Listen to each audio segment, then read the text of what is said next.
अष्टमी हमारे जीवन में अष्ट कर्मों से रहित होने की शिक्षा देती हो।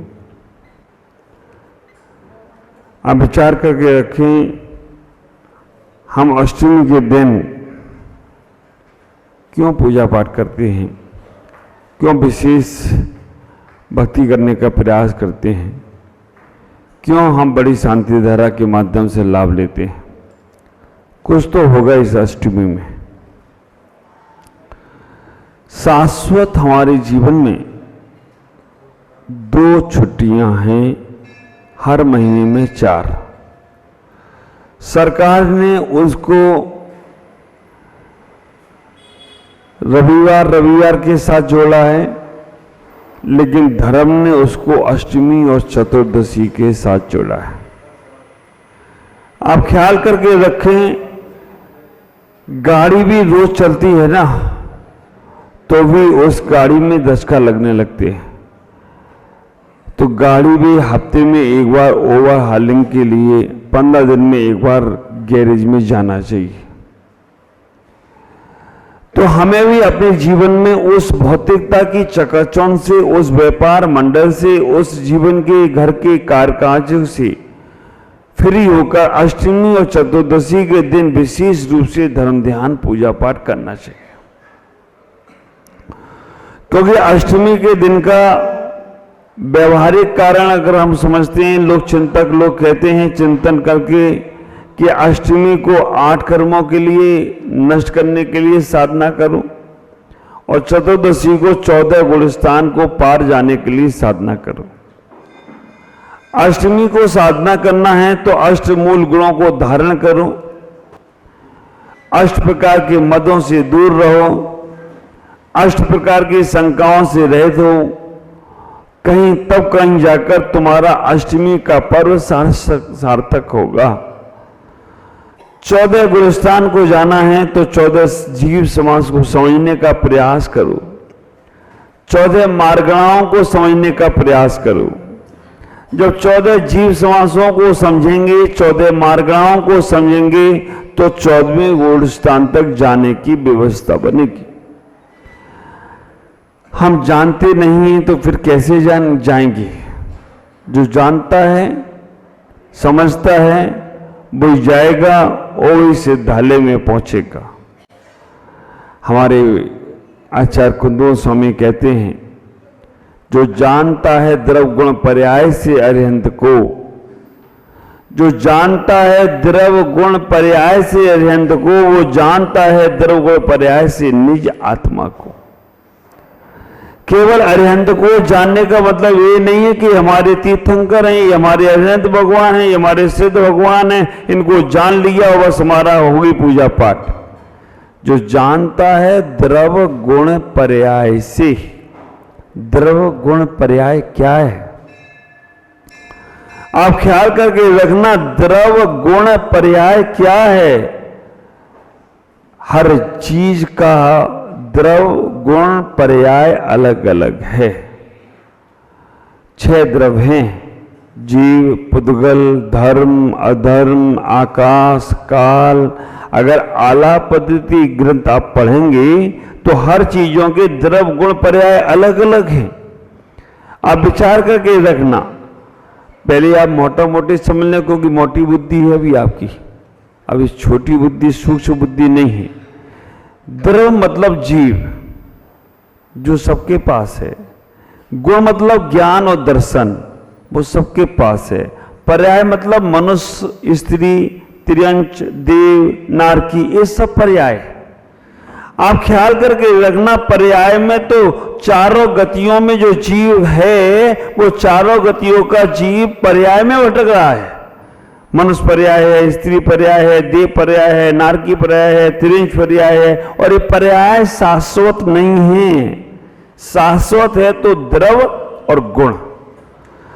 जीव का कभी भी नाश नहीं होगा, चाहे कितना भी उसे जला दिया जाए, उसे काट दिया जाए, उसे छिन्न भिन्न कर दो, तो भी जीव का नाश नहीं होगा। जैसे पारे को कितना भी बिखेर दो, लेकिन जैसे जोड़ोगे जुड़ जाएगा। तो जीव का मतलब है आत्मा। शरीर को जीव मानकर मत बैठ जाना, शरीर मतलब पर्याय। और ज्ञान और दर्शन का भी कभी नाश नहीं होगा, क्योंकि ये गुण है। जहां जहां धूम होगा वहां वहां अग्नि होगी, जहां जहां अग्नि होगी वहां वहां धूम होगा, अविनाभावी संबंध है। जहां जहां लहर होगी वहां वहां पानी होगा, जहां जहां मकान होगा वहां वहां नींव होगी, जहां जहां जीव होगा वहां वहां ज्ञान दर्शन होगा। वो जीव कहीं भी रहे, एक इंद्रिय की पर्याय में जाए तो भी ज्ञान दर्शन है, पंचेंद्रिय की पर्याय में जाए तो भी ज्ञान दर्शन है, निरोधीय जीव है तो भी ज्ञान दर्शन है, और निर्वाण का जीव है उसको भी ज्ञान दर्शन है। एक गुण है, गुण कभी खत्म होता नहीं है। और द्रव जीव, पुद्गल में भी द्रव गुण पर्याय तीनों लगाना। पुद्गल का द्रव क्या है? पुद्गल का द्रव पुद्गल ही है। अब विचार करके रखना, पूर्ण गलन स्वभाव जिसका है। और गुण क्या है? पुद्गल कैसा भी रहे, कहीं भी रहे, उसके गुण 4 हैं: स्पर्श, रस, गंध और वर्ण। इस दीवार में स्पर्श है कि नहीं? इस दीवार में रस है कि नहीं? इस दीवार में गंध है कि नहीं? इस दीवार में वर्ण है कि नहीं? 4 ये गुण है, पुद्गल के गुण हैं। और हमने शरीर को ही चेतन मान लिया तो शरीर में ही हमें स्पर्श दिखता है। हमारा शरीर चिकना है, हमारा शरीर खुरखुरा हो गया, हमारा शरीर गोरा हो गया, हमारा शरीर काला हो गया। ये सब पुद्गल के गुण हैं, और पुद्गल के गुण को तुम चेतन के गुण मानते हो। विचार करना। धर्म धर्म में भी गुण और पर्याय है। पर्याय क्या है पुद्गल की? संसार में जो दिख रहा है वो सब पुद्गल है, जो दिख रहा है सब पुद्गल है। क्योंकि जीव को तुम शुद्ध जीव को देख नहीं सकते। अरिहंत भगवान भी पुद्गल पर्याय में ही है, अभी परम औदारिक शरीर है उनका। जो दिख रहा है वो सब पुद्गल है, और जो पुद्गल है वो जीव नहीं है। आप विचार करना, जीव को हम देख नहीं सकते। शुद्ध जीव सिद्धालय का है, सिद्धालय के जीव की अनुभूति कर सकते हैं पुद्गल। हमारे 6 द्रव्यों में एक ही द्रव्य है जो रूपी है, बाकी के 5 द्रव अरूपी हैं। अरूपी के मतलब दिखते ही नहीं है। जीव नहीं दिखता है, धर्म नहीं दिखता है, अधर्म नहीं दिखता है, आकाश नहीं दिखता है, काल नहीं दिखता है। ये सब अरूपी द्रव हैं। केवल एक ही द्रव है जो रूपी है, वो है पुद्गल। धर्म द्रव के गुण क्या है, पर्याय क्या है, और धर्म द्रव का द्रव क्या है? धर्म द्रव खुद ही एक द्रव है। आचार्य नेमिचंद सिद्धांत चक्रवर्ती द्रव संग्रह ग्रंथ के अंदर कहते हैं, गई परियाण धम्मो पुग्गल जीवन गमन सहयारी। जो तुम्हारे चलने में सहायक है ना, तुम किससे चलते हो? पैर से चलते हो या हाथ से चलते हो? यही तो भूल बैठी है बेटा चौनम से। आप विचार करके रखना। हमने तो इसीलिए पूछा कि आप बोलोगे वही जो तुम्हें बोलना है। हम पैर से चलते हैं, नहीं चलते हो, तुम धर्म द्रव से चलते हो। अगर धर्म द्रव नहीं हो तो तुम्हारे पैर तुम्हें चला ही नहीं पाएंगे। ख्याल करके रखना। अब कोई तुमसे पूछे कैसे चलते हो तो क्या बोलोगे? हम धर्म द्रव से चलते हैं। कैसे चलते हैं? हम कैसे रुकते हैं? पैर से रुकते हैं या हाथ से रुकते हैं? अब महाराज नहीं पकड़ो जाओगे। अब तो मैं बिल्कुल सही बोलूंगा, मैं तो अधर्म द्रव से रुकता हूं। विचार करके रखना। अधर्म द्रव का जब उदय आता है ना, अधर्म द्रव तुम्हें रोकने में प्रयास करना बनता है। ठान जुदालम आपको, जब तुम्हें रुकाने में कारण बनेगा तो वो अधर्म द्रव है, और चलने में सहायक बनेगा वो धर्म द्रव है। आप जमीन में बैठते हो या आकाश में बैठते हो? हाँ, इधर की लाइन तो सही बोल रही है। इधर की लाइन क्या कह रही? जमीन में बैठे हो या आकाश में बैठे हो? बोलो ना, बहुत तो बिल्कुल ही चुप हो गए। पारस जी बोल रहे हैं जमीन में, और आप लोग बोल रहे हैं आकाश में। अभी एक निर्णय तो करो भाई। कोई चौकी वाले जो कुर्सी पे बैठे वो आसमान में है, और इस धरती पे बैठे वो जमीन में है। सही है क्या? समझो, तुम सब आकाश में बैठे हो। क्योंकि आकाश द्रव अगर नहीं होता तो तुम बैठ नहीं सकते थे। कहां बैठे हो? आकाश में बैठे हो। कोई पूछे कहां बैठे हो तो क्या बोलोगे? वो कहेगा यार पागल हो गए क्या, महाराज यही सिखाते क्या? आप ख्याल करके रखना, उनसे कहना कि पढ़ो, थोड़ी पढ़न करो, अध्ययन करो, सोचने का प्रयास करो। आकाश द्रव हमें स्थान देता है। हमारा मकान जो बना है वो आकाश द्रव की कृपा से बना है। आकाश का मतलब अवगाहन देना, जो तुम्हें स्थान दे रहा है वो सब आकाश है। खाली स्थान जितना भी संसार में सब आकाश, वो नीली छतरी वाला आकाश तो दिखता है, लेकिन ये भी आकाश है। ये दीवार में जगह है कि नहीं? अगर दीवार में जगह नहीं होती तो हम उसको छेनी हथौड़ा से या मशीन से छेद करते तो छेद नहीं होता, कील नहीं ठोकी जाती। तो इस सब जगह आकाश द्रव है। कितना भी संसार दिख रहा है वहां सब जगह आकाश, और जहां तक आकाश द्रव है, आकाश द्रव के भी दो भेद कर दिए, लोकाकाश और आलोकाकाश। हम सब लोग लोकाकाश में रहते हैं। जहां पर 5 द्रव दिखते हैं वो लोकाकाश है, और जहां 5 द्रव नहीं दिखते हैं वो आलोकाकाश है। वहां पर हम नहीं पहुंच सकते।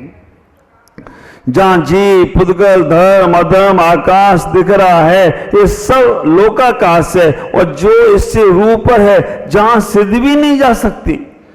आप विचार करके रखना, सिद्धों का भी गमन वही आलोकाकाश तक नहीं, लोकाकाश तक है। क्योंकि आकाश द्रव के बाद आलोकाकाश में धर्म द्रव नहीं है, और धर्म द्रव नहीं है तो जीव जान नहीं सकता है। अधर्म द्रव भी नहीं है।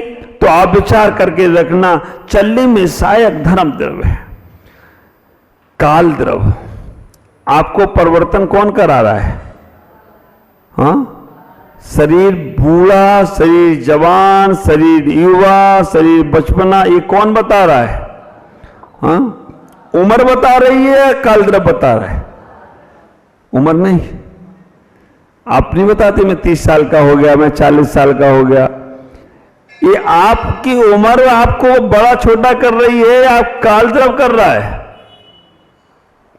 अब कंफ्यूजन वाला महाराज बात कर रहा है आप तो गड़बड़ मामला हो रहा है।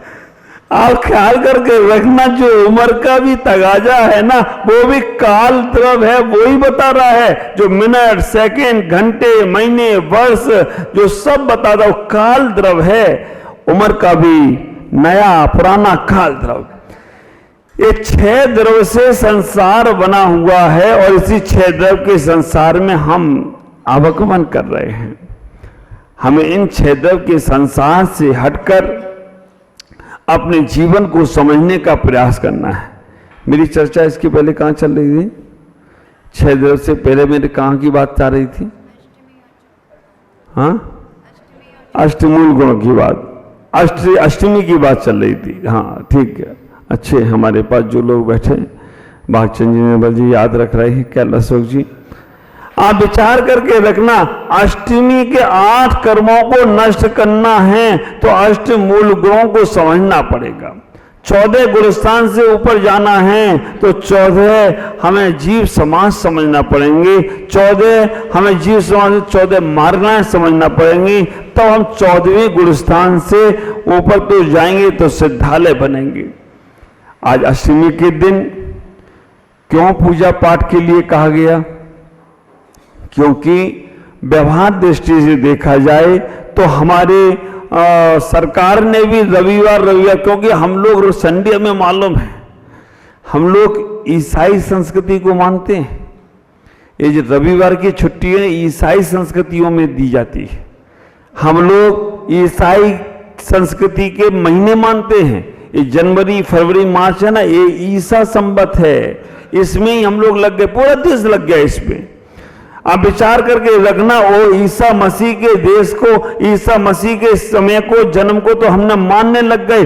जनवरी, फरवरी, मार्च, अप्रैल, और रविवार, सोमवार, मंगलवार, बुधवार। अब हमारा कहाँ गया? ये कब कहाँ आती है? पंचमी कब आती है? अष्टमी कब आती है? हमारी तिथियां थी वो हम भूल गए। एकम, दो, तीन, चतुर्थी, पंचमी, अष्टमी, नौमी, 10वीं, 11, 12, 13, 14, 15, ये पता ही नहीं चलता है। बैसाख, सावन, भादो, आषाढ़, कार्तिक, हाँ कौन सा महीना चल रहा है? अभी कहते हो कि महाराज अभी तो अक्टूबर चल रहा है महाराज, नवंबर आने वाला है, लेकिन कार्तिक महीना चल रहा है, इसको भी तो कभी याद करो। मंदिर में बोर्ड लगा दिए जाते हैं अभी कार्तिक महीना, लेकिन आप बाहर बोलने जाओगे तो लोग कहेंगे इनको तो पता नहीं। ख्याल करो, इतना ही सोचने का प्रयास करो। हमारे धर्म के हिसाब से अष्टमी और चतुर्दशी को व्यापार नहीं करना चाहिए। हमारे धर्म के हिसाब से अष्टमी और चतुर्दशी को घर में चौका चूल्हा नहीं ज्यादा होना चाहिए। बहुत रेयर केस हो तो ही चौका चूल्हा हो, लेकिन अष्टमी चतुर्दशी को घर में कम से कम रात्रि भोजन ना हो। अष्टमी चतुर्दशी को कम से कम हमारे घर में जमी कंद ना आए, आलू प्याज ना आए। इतना तो आप संक्षेप में कर ही सकते हो, लेकिन अष्टमी चतुर्दशी आती कब है ये पता कैसे चलेगा? कब आती है कब चली जाती है? तो फिर हम लोगों को भी समझौता करना पड़ा, भाई चलो अष्टमी चतुर्दशी नहीं, रविवार छोड़ देना। अरे महाराज रविवार को तो बाहर जाना है, उस दिन नहीं छोड़ सकते, बाकी के दिन बताओ आप। तो हमने कहां से कहां तक इस अष्टमी और चतुर्दशी के पर्व को जो शाश्वत पड़ता, रविवार सोमवार, तो ये अभी हमारे 2000 साल भी नहीं हुए हैं, 2024 चल रहा है, लेकिन आप ख्याल करना अष्टमी चतुर्दशी शाश्वत। इसका कारण क्या था? हमारे भवनवासी देव, जिनके भवन नीचे हैं, पाताल लोक में हैं, अधोलोक में हैं, भवनवासी लोग देव 15 दिन में एक बार श्वास लेते हैं, एक पक्ष में एक बार श्वास लेते हैं, और जब वो श्वास लेते हैं तो समुद्र में उफान आता है। समुद्र में उफान आता है तो उसी समय बहुत से जीवों का संहार हो जाता है। आप विचार करना, उनके लिए हम लोग उस दिन इन कोई भी चीजों का सेवन आदि नहीं करते हैं। हमें इतना ही विचार करके रखना, हम रोज ना कर पाए, अष्टमी चतुर्दशी के दिन हमारे स्वर्ग के देवी देवता भी नंदीश्वर दीप जाकर वंदना करते हैं। अष्टांग का पर्वों में 8 दिन के लिए सारे देवी देवता नंदीश्वर दीप जाएंगे, दोनों प्रकार के जाएंगे, सम्यक दृष्टि भी जाएंगे और मिथ्या दृष्टि भी जाएंगे। सम्यक दृष्टि और मिथ्या दृष्टि में अंतर क्या है? सम्यक दृष्टि जाएंगे वो भी देवादिदेव भगवान को ही मानेंगे, और मिथ्या दृष्टि जाएंगे वो भी देवादिदेव भगवान को ही मानेंगे। अंतर केवल विचारों में है, अंतर केवल भावों में है, अंतर केवल परिणामों में है। सम्यक दृष्टि जाएंगे तो वो कहेंगे देवादिदेव आपसे ही मेरा कल्याण होगा, आपकी भक्ति से ही मैं संसार से मुक्त होऊंगा, आप जिनेन्द्र भगवान हैं, आप देवादिदेव हैं, आप अरिहंत हैं, आप सिद्ध हैं, ऐसी आराधना करेंगे और तुम्हारा जीवन सार्थक होगा। आज इतना ही। ओम नमः जय गुरुदेव।